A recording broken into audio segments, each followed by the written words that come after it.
I want to begin by asking you, you know, obviously everyone knows you as Vic Mackey, as The Thing, as these great, you know, Sure. kind of heavy roles, but you've got this great comedy background, Daddy-O, and even your last show was... No Ordinary Family was comedic, yeah, sure. Was that sort of the attraction of this, was getting back? Yeah, absolutely, absolutely. I don't get a chance to do comedy that often, and I jumped at the opportunity, and you know, it was funny on paper. It was an opportunity to just completely hide myself in a role and just completely slip into someone else's skin, and especially an absurd human being, a really repressed, you know, clown, and it was just fun. I had a blast. Now, is there any sort of stigma when you were choosing this thing, like there's stigma about the pot movie? I mean, was there any sort of, did that come into play at all? Did you think, oh, maybe I don't want to do this for my career? No, if anything, I thought it was awesome because I was always a fan of movies like Fast Times at Ridgemont High, and I just thought, especially based on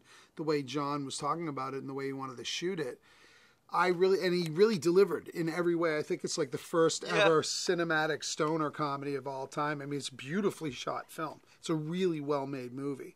The crew shot the hell out of it. It's really, really good-looking movie. And comedically, it's spot on. I mean, right from the very first scene, which I don't want to ruin, but that first scene with the spelling bee is laugh out loud hysterically funny. So, you know, I just wanted to be involved in something that was funny. Yeah, well, it definitely is. Well, let me ask you, Matt, about your character, Henry, and his relationship with Travis, because I thought they were a great kind of on-screen duo. You know, the way you sort of, like some of those classic, like you're talking about Fast Times, some of those kind of classic. Was that something, were there some inspirations there? Tell me a little bit about that relationship between those characters. Yeah, sure. I mean, these are two guys that they were friends through childhood, and then what often happens, you go to high school, and then you start to go your separate ways, and cliques are formed. And my character was... he was very determined, very focused. He wanted to get to college. He needed to get a scholarship. Where Bro, Shawnee's character, became a little bit of a stoner and you know, was hanging out with that crowd. And it isn't until this extraordinary situation where Michael's character institutes a drug test, where they have to now kind of befriend each other and figure out a way out of this situation. Were there classic sort of high school on-screen duos you kind of...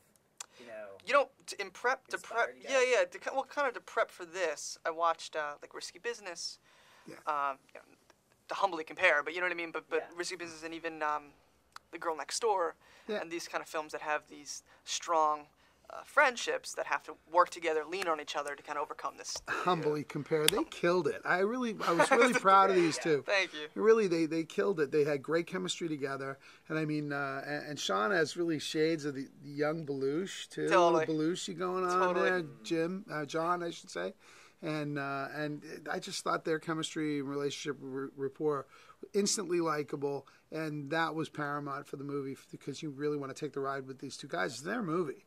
You know, and it was just great to see them shape these two characters, and I was thrilled when I saw it at Sundance because I was like, cool, they did it. Thanks. Thank you, sir. Well, let me ask you guys, because Adrian Brody's in this movie, and he kills it. He sure is. Psycho Ed. So the first time that you're on set, you have a scene with him, and you see what he's doing. I mean, what did you think? Yeah, I mean, it's a little... The first scene I had with him in character was in his house, in Psycho Ed's house, in the grow room, and...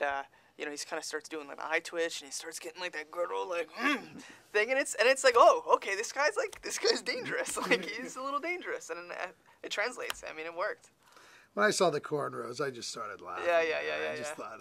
Had you already seen him before you guys shot your scene together? Did you shoot it towards the end, or where was that in the continuity? Honestly, I can't remember where in continuity it was in the context of the film, but all I know, I do remember the moment he walked in the room, and he had that sort of thing on that cloak. It's like an old woman's like bathrobe. House like a grandmother's bathrobe. And he had the cornrows, and I just started laughing. I just went like, holy shit, that's a great look, man. And then we went in and started working on the scene, and here we are both playing completely unrecognizable people, but fully committed.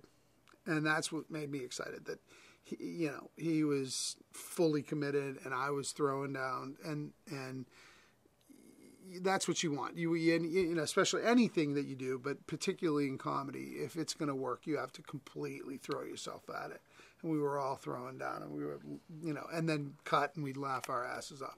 Sometimes we wouldn't make it to cut, but sometimes you just wouldn't we even just burst out laughing. I mean, you know, Hanks is hysterical too. He made me laugh every day. He said at one point, he's like, I don't know about the rest of this movie, but the movie we're making is fucking hilarious. Well, I think we'll just end it right there. That's perfect.